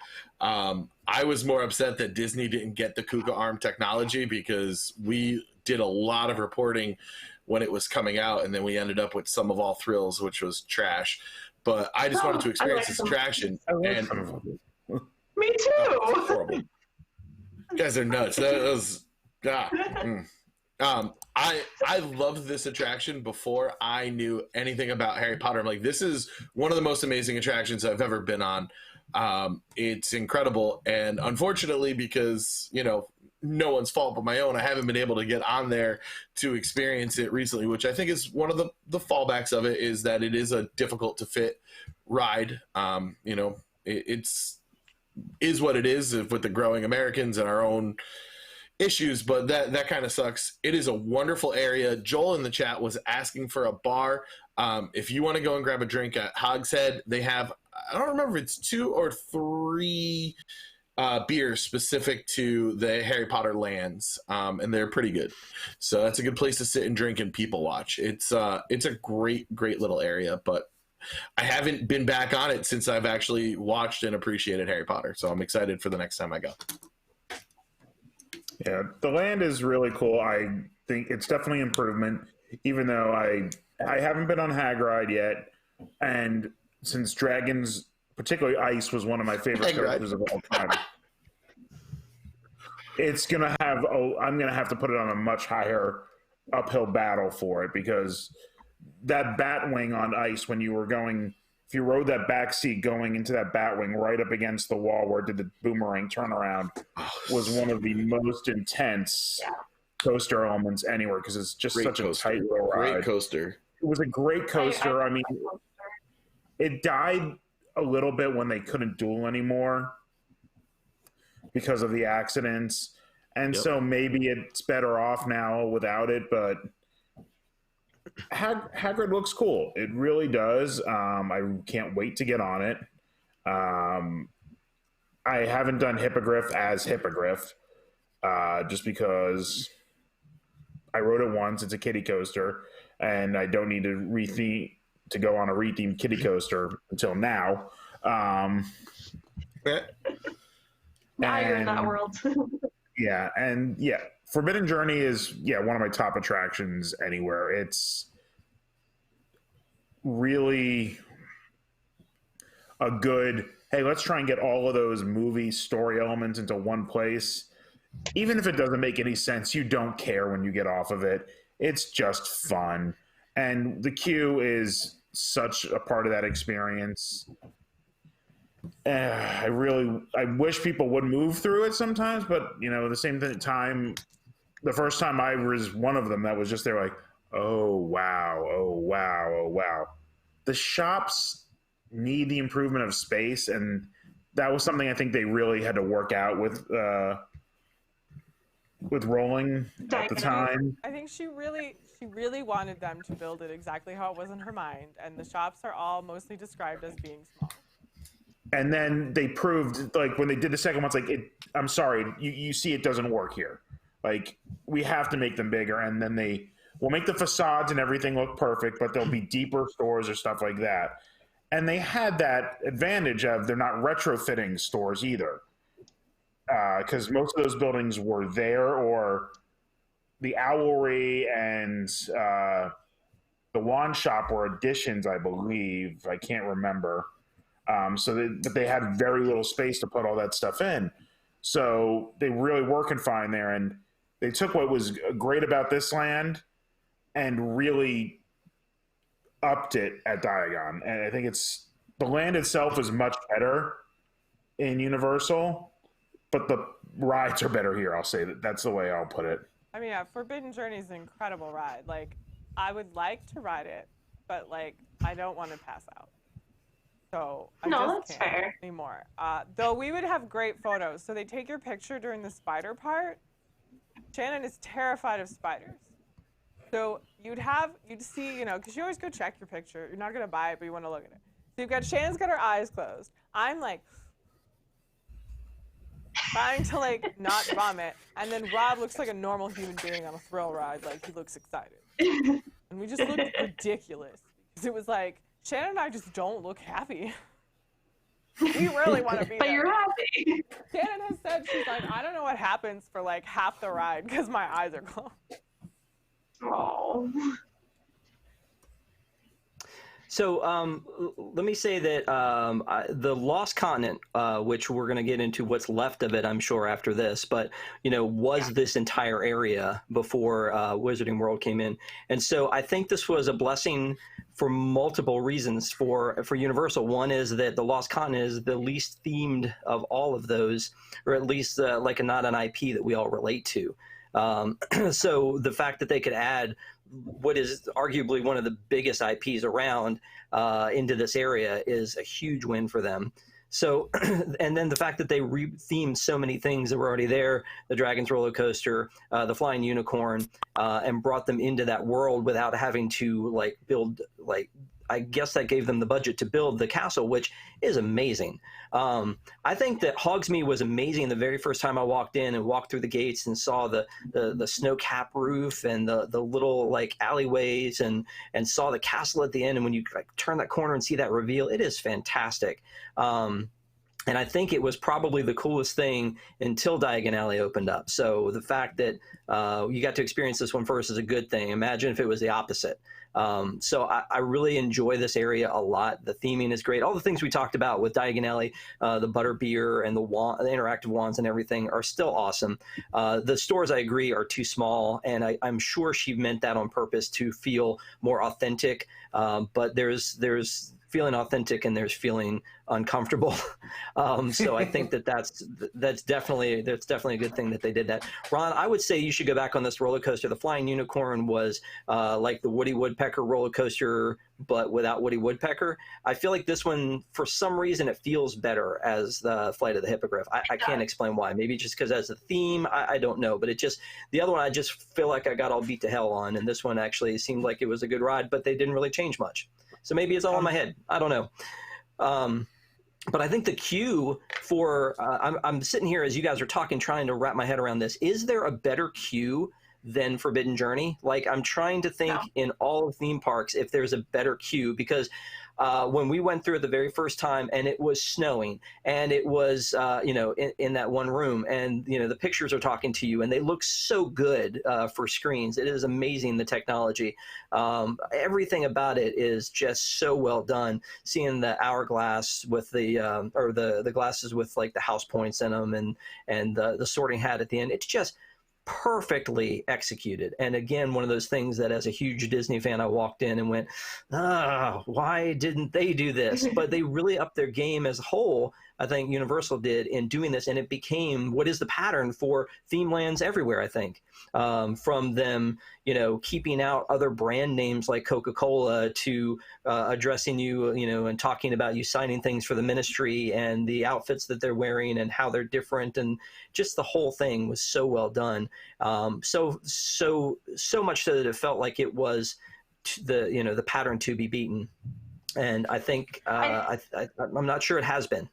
So I think Falcon really awesome. For Disney, I think they tried for Smuggler's Run and Disney to try and catch up in like the queue being what it is, right? You get to sit at the Jack table, you get to, walk down like iconic hallways, but like I think Forbidden Journey is still better. I think you like being able to walk through like castle is just, maybe it's because I'm more of a Harry Potter fan than I am Star Wars. But I mean, I love. Well, I'm a huge Star Wars fan though. Tattoo, but like, yeah.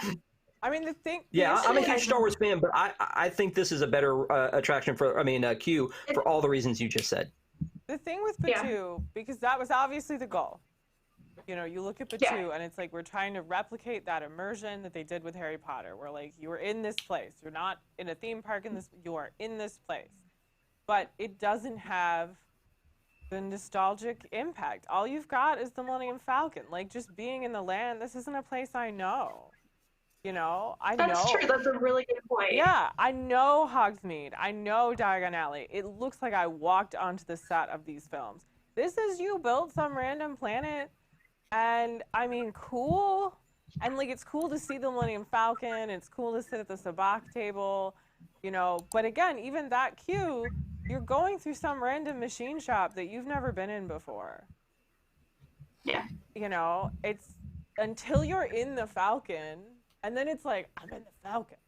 But until you're in the Falcon, you're in these random places that you don't know and you don't have an emotional connection to. And that's really the failure of Batuu, is that it's like, I don't know this place. I don't walk in and I'm like, I'm here. Not that like I want to go to Tatooine necessarily. But like, if you'd built Tatooine, I would have been like, oh my God, this is the cantina. Right. You know what? And they did. I think Cars Land sort of feels like that, though. Like, and I totally get what you're saying, because the familiarity of I've been here, I know these things, I know these people. But the difference is with Cars Land, you can't have all the cars; you can only have a few. But the buildings themselves, and the signs and everything, it makes it feel like it's there. So I get what you're saying about this is something I know and love, and I'm walking through the middle of it. Sorry. Yeah. And not only is it something that you know and love, but they shoehorned every aspect of that property in there that you love. They put in the sorting hat, they put in the house points. Like, they were like, we know what these people want. You've got the staircases. Like, they made sure that you saw every aspect of it, which was genius. I mean, when I saw the sorting hat, I was like, it's there, it's real, and I just want to put it on my head. Like, that's all I wanted to do. I don't want to get. I'll defend Batuu. I don't think this is the place, just because even if it doesn't remind me of anything, it still felt very Star Wars to me. But that's completely different from this, because you are going through room by room, and I burst into tears when I walked into the Falcon's main chamber, But like, I mean, I loved Potter, but it wasn't something I grew up on. I was older. I was 19 when the movies came out, so I still loved it and enjoyed going through this queue. And I could understand people crying in every room of that castle. I did look it up. The opening year of this, there was a 30% increase in attendance at Islands of Adventure. Wow. Good for them. Good for them. I mean, to be honest, making that money. My family would probably hardly ever go to Universal if they had not built Harry Potter parks. Like, you know, I went for school. I sometimes went with friends. We did like, okay, instead of Disney one year, we're going to have passes to Universal. But, you know, we always were Disney people and we went to Disney. But then Universal had Harry Potter and it's like, well, now we have to go there. I couldn't get Laurel to go without it. I love it. All right, I'm gonna move us along just because it's late and I know we all have things to do. Next year in the park, I'm actually like super low-key obsessed with this, even though it's really weird and there's nothing like really fun to do. It's the Lost Continent. I think it's because I really love like mythology stuff and like gods and Greeks and all of that, so maybe that's why this is appealing to me. But this, you kind of walk in and it's got a bit of a bizarre feel. You can get henna done, and then a lot of the surrounding buildings are kind of in ruin. Everything looks old. There's a talking fountain, which is really cool. And then in this section of the park, the main attraction is Poseidon's Fury. You can shop at the Wonders or the Treasures of Poseidon and eat at the famed Mythos, even though I've never eaten there. I don't know. It's supposed to be famous. There's a lot of water in this area, fake crumbling rock. The score is all done in like a fantasy tone. And then of course, this is where Dueling Dragons once was, so pour one out for them. I'll miss you forever. What do you guys think of Lost Continent? It's falling apart. It needs to be replaced at this point. It's lost everything that made it unique and great. The Sinbad show, I was there for the first one they ever ran for an audience, Wow. which was fun. Yeah, I, as I said, I did a couple of the soft openings for the park, and then got my annual passes right after that. I missed the original Poseidon. I thought was a better version than the one that's been running for most of the time. The one that they took away almost immediately was a cooler story, but still has some of the greatest effects in any theater show. That water tunnel is beautiful to this day. Like, I love that water tunnel. But there was a great effect in the original version that it's still there, but doesn't work as well. When you finish the final battle at that time, I think there was no Darkanon. It was Poseidon versus Zeus. And when the battle, there was a giant explosion, the walls came back down, and you really felt like, wait a minute, this isn't the room I was in. This is the first room again. And it worked so much better in that original version. The toned down version doesn't have that. It's still very beautiful, everything in this land, but now it's a thing people don't even recognize, don't know what it is, so they just pass with Poseidon's Fury, Mythos, and then a bunch of games and booths. But it's still really cool. Those griffin statues were always amazing. Yeah. Mythos is good food, and for years, I would say the only edible thing in this park. Like, Captain America's Hero Cafe was just, I'd rather go to Burger King and have their burgers. They have a Whopper bar. And whatever that stupid Seuss restaurant, If I Ran a Circus or whatever it was. Circus McGurkus. Circus McGurkus was incredible. I mean, just beyond, like, yeah, I'm not even gonna. I couldn't eat a thing there. Like, I think we threw out. The train goes through it. Why do you need good food? The train goes through it. That took 5 years to go through it. Let's not forget that. You don't need good food if an attraction goes through something. It's simple. Right? Yeah, exactly. Here, let's see. High five. I always like this area too. I think for the same reasons Alicia said. I always liked mythology and fantasy, and it always looked cool. I once went with friends, and we got separated. And so my best friend and we sat at that fountain for like 2 hours. That fountain is great. He talks to you. We loved it. We're just staring at it, being like, how do you think this works? We're theater people. You're like, how do you think this works? Where do you think, and we loved it. But like when they announced that they were going to build Harry Potter and it was going to go where Lost Continent was, I thought they were just going to get rid of the whole thing. And I was kind of surprised that like this part of it stayed. Well, do you think they should have been axed at all? I mean, you would have had more room for Harry Potter. But that's a great point, though, is that, like, what they've left over is kind of like what we talked about with Skull Island. I mean, Skull Island is shoehorned in. It should have been more Jurassic Park. You can say Lost Continent is not that great, but it's because you took what was great away from it and put it in Harry Potter, which I have no problem with. I agree with you. I thought the whole place was going to go. There's not really a theme. If you could retheme that restaurant, which, like, Alicia, to your point, everybody talks about how great it was. I know Ron mentioned that, but I've never eaten there either. Is that, like, you should do something else with that area, because right now it's just a transitional area between let's go do something in Dr. Seuss or get out of here, and let's go to Harry Potter, depending on which way you're when you're walking through it. So, I mean, and the stuff that's there isn't obvious, I don't think. It's not obvious it's there. It's neat if you've been there a bunch of times, like the fountain. It's a hidden treasure. But I think that's a lot of land that they could be doing something else with. And if they could find a smart way to tie in Harry Potter to that area, it seems like that would be a no-brainer to just extend what's there. But right now, the way it's set up, it seems perfectly set up from the train station to the castle the way it is. So if they can figure out a way to do that, I think that'd be great. But right now, I feel like this is you'd lost have the space. Ministry of Magic or something. It'd be something separated out of Hogsmeade. It'd be a different location, but it's still next to it.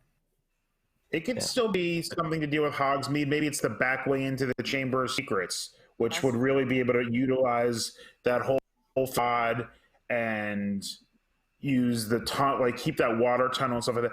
And the biggest shame, I think, is I don't think they reuse the LQ for Poseidon, and that is one of the building facades where that crushed temple. Yeah, it's beautiful. I mean, I don't think people really know what it is nowadays. I think they just walk by and they think it's a building, but like that whole facade is gorgeous. Like they did a really nice job. So I've never experienced this attraction, and it makes me very angry. What I'm about to say is a little bit reeky of privilege, so I do apologize. I don't wait in lines. I know I have a DVC. I'm coming back. Usually if I'm at Universal, it's because my wife has a work conference, and up until about 9 months ago, I would just be solo riding whatever I wanted. I'm not going to wait. Finally, I went and made an effort to do Poseidon. I think I waited in the line for over an hour before they finally called it that it wasn't coming back that day. Oh, I was going to say, there's no reason you're waiting for an hour unless it's down. Yeah, like, so it was down, and it was very upsetting. Mythos was like the second WDWNT joke that I learned. It's like, about 7, and then they show you about Mythos and the banner that it's the greatest restaurant in theme park history. And those were the first 2 jokes I had. So I've never been there.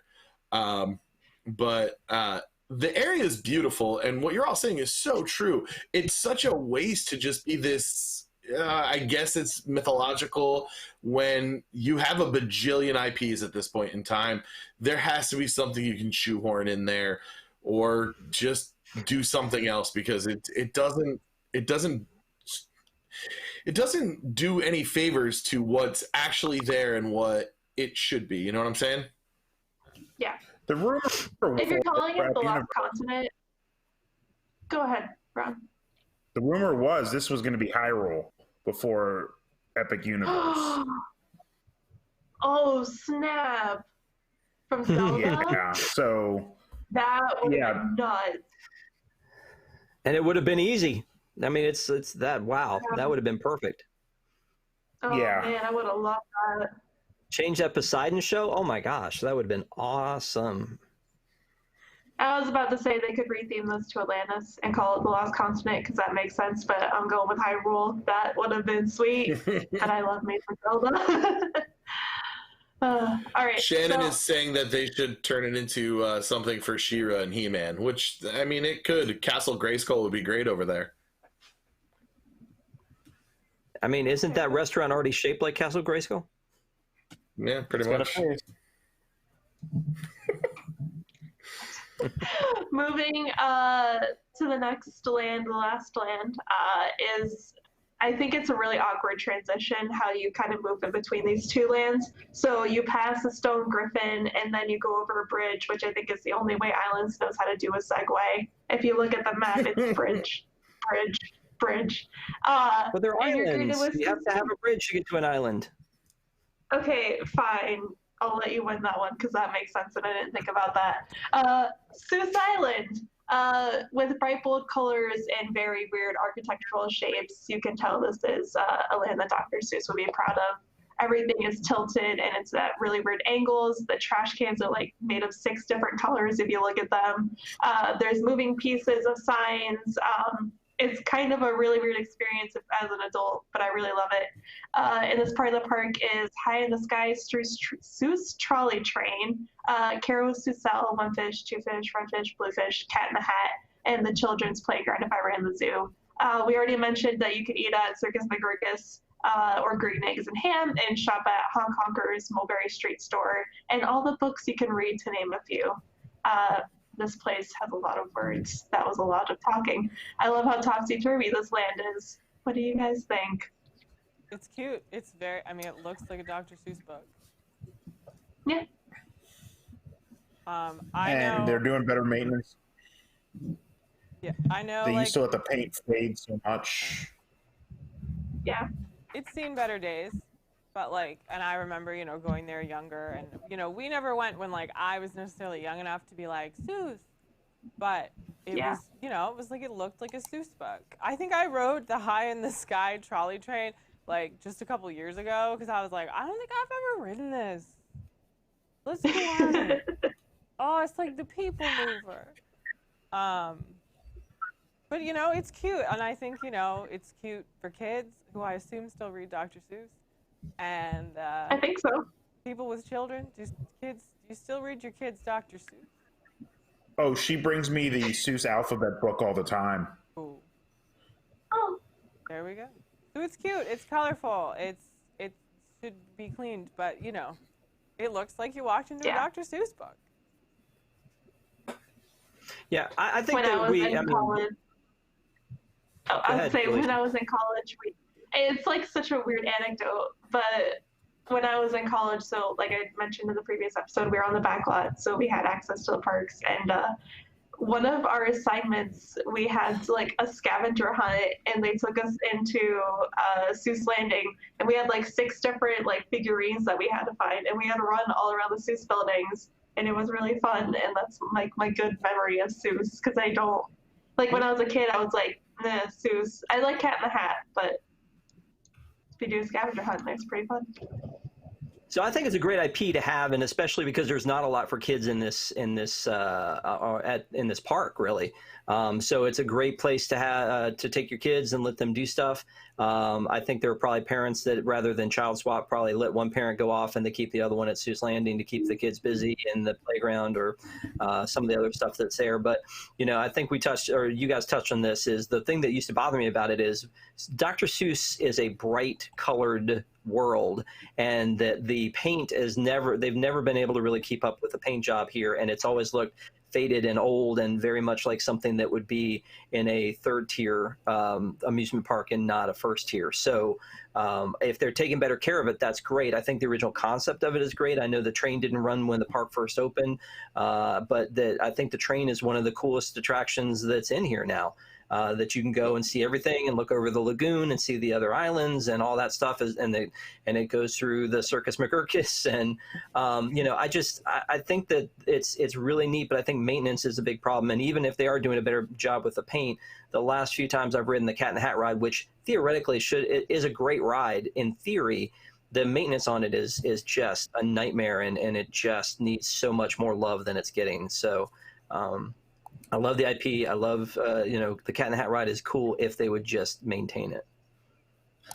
I wish they would put it back to its original. It might be a little too intense for kids, but they've definitely toned that down over the years. Like the first couple of times I rode it, the amount of spinning you did was kind of more like, think of like Roger Rabbit's Cartoon Spin. Like you really like could go around that much, and combine that with the visuals. You walk off there, it's like, and that's the acid trip ride. Just walking off of it. It is. It's also kind of scary. Like I remember being scared in that ride. I don't know if it's because it was dark or like, I don't know. Even like when I was like a teenager, I don't know. There's something weird. Anyway. I love this land. You do? I do. I love the colors, the vibrancy, the kinetic energy. It's really a great land. I'm going to echo what everybody said about maintenance. I actually enjoy the restaurants here. I had a good meal at Circus McGurkus, and I grabbed something at Green Eggs and Ham. I happened to be there when it was open. The Trolley in the Sky is terrific. Cat in the Hat, Ron beat me to the punch. Honestly, between that and Pooh over at Magic Kingdom, I don't know which is more of an acid trip, but man, that is a trippy ride. It's just a great area that you can go and be a kid and get a break from a lot of really intense rides in Islands of Adventure. That's true. Do you guys think that it should still be here? Like, would you replace it with IP? Like, I guess we kind of alluded to this, but kids still are aware of Dr. Seuss, it seems like. So maybe this isn't as stale as I thought it was, because as an adult, I'm like, does anyone still do Seuss? Like, is this still relevant? But maybe it is. I think he's going to be relevant like Shel Silverstein, just because it's such a generational thing at this point. Okay. Everybody's who has kids now had these books read to them as kids. They still sell them in giant sets. You still get them at baby showers. They're going to be around, and they are great kids books. They make no sense in a certain way, but then they teach some sort of morals in another way. It's a good kids book. Kids know it. And even if they don't, it's bright, it's colorful, and that's what draws people to the books. It's going to draw them to this. One complaint is I would love to never see another Thing 1 and Thing 2 t-shirt pair on anybody ever. Yeah. So you know what, you make a good point, Ron. Is something that I haven't actually talked about yet, but I want to talk about. We didn't even talk about it on the last show. Is merchandise. Like we were talking about food in the last show, but we didn't really, I don't think, talk too much about merchandise. There's not a lot of merchandise at Universal that is about Universal. If you start thinking about Disney, we buy a lot of things that are specifically Disney World, Disneyland. There's not a lot of Universal stuff. Like when we go, and Colleen, you're a great example, you're going to go buy Harry Potter stuff, but a lot of that's not necessarily like unique to that park. And when we went to ride Spider-Man, we like my son wanted a Spider-Man like a shirt from the ride, and there's really not a good one. Like, and if any, it's something, yeah. Right, exactly. There's not a lot of merch that is specific to the rides in the parks. It's really more just like off-the-shelf Marvel stuff in Marvel Superhero Island, stuff that, you look at and go, wow, I could pay like $20 for that action figure here, or I could go get it on Amazon somewhere. So as someone who obviously has a merchandise problem, I look around. I don't have a ton of merch when it comes to Universal, and I do go a lot. So it's just, Halloween Horror Nights has good merch. I think that's great. Like I bought a shirt this year. I looked at a ton of stuff, and I think part of it is I'm just hungry for Universal merch when I'm there. I don't really find a lot of stuff. The Harry Potter stuff, I definitely bought some stuff from there. But it's all in Universe. It's not about the ride or the... No. I mean, right, exactly. Yeah. And so especially Spider-Man, as much as we all talked about how much we love that ride, I would be flush with Spider-Man swag if they had it. So it's interesting to me that as they pattern themselves after Disney, that this may be a place where they have maybe misstepped or lost an opportunity. So, I mean, Universal made like Spider-Man wishables. Come on. I'm all about it. It That could would be be a actually really licensing great. issue on that, though, Rob. It could very well be That's that true. they can't license extra merch and things like that. But like, I really do love the Potter stuff. I have this shirt in multiple houses, which really confused them when I was buying Gryffindor and Slytherin at the same time. And looking at me, it's like, it depends on what side of the bed I get up on if I want to save the world or kill everybody. I mean, there's a ton. Careful what you say there. Get you banned from places. There's a ton of merchandise in Harry Potter, but it's not like Forbidden Journey necessarily. It's like Hogwarts. Like, I think there is, I know I've seen something like said Forbidden Journey, but yeah, most of it's not about the ride. It's about, this is Hogsmeade, or this is Honeyduke's Candy. Yeah. This is, there's some cool shirts. Like, I bought Rob this shirt that's like an advertisement for like Felix Felicis, Liquid Luck, and like that's, it's just kind of cool. And a lot of the stuff, really, other than the wands and the robes, a lot of this stuff you can't get other places. Maybe at the studio tours, but a lot of this is unique to the parks, and they have tons of Harry Potter pins. But it's true, it's not about the ride. It's just like, here's a Hollyhead Harpy flag pin, which is a Quidditch team that I don't think is even mentioned in the movies. But cool, I think I have that pin. Like, as a Harry Potter nerd, you're like, yes, duh. But no, it's not necessarily about the ride. And then there is some different stuff at that store at the front, stuff that's more touristy. And I think that's where like you would see a shirt that would say Forbidden Journey on it or something, because then you're not in the land anymore. So you're saying a lot of it is to keep up with the theming? Yeah. Yeah. At one point, I used to buy roller coaster T-shirts, and I remember even back in the day, I don't think I could get a Hulk or a Dragons shirt at the time. Maybe they had them at different times, but that Hulk cart did not have a Hulk shirt. Like, it would sell Hulk hands and like an Incredible Hulk like green shirt, but it didn't have like an Incredible Hulk. Because a lot of the coaster shirts at the time, like around 2000, had like the stats, like how long, how fast, things like that. Yeah, I had it for roller coaster. I had it for Gwazi. They didn't have that one. That would be a great I Survived shirt too. Oh yeah. One thing that, like, kind of as we're wrapping this up, one of the things that I noticed, and I know it's could be on the docket for our next episode, is some of the IPs in this area prevent it from being utilized for Halloween Horror Nights. And that to me is a bit problematic. It's not going to ever go in any of the Potter stuff. It's not going to go in Seuss. Disney probably won't let them do anything in Marvel. I don't know if they have the choice. House. Think of how Seuss haunted house or Seuss haunted house could be. Yeah. They had entrances to houses behind Seuss when they had them, like when they had the split park thing. Or yeah, they just had it right away. Yeah. But they weren't Seuss themed. I think there was technically a Maximum Carnage house one year, but it was just kind of a name only. They might have had something that was like a sort of looked like the symbiote. I don't remember because I went at the end of the night and I was very, very drunk. So drunk that they had, those Funhouse tubes you walk, like the tubes circles, but you're walking on a stable bridge. Oh yeah. I really could not walk in there. I was so wasted at that point. I can't move. I'm upside down. I love those tunnels. Those are great. But yeah, no, that's a good point. They did do the split year one year. I believe it was split. I don't think it was just islands. But yeah, that park doesn't really lend itself as well as Universal does, the studios portion rather.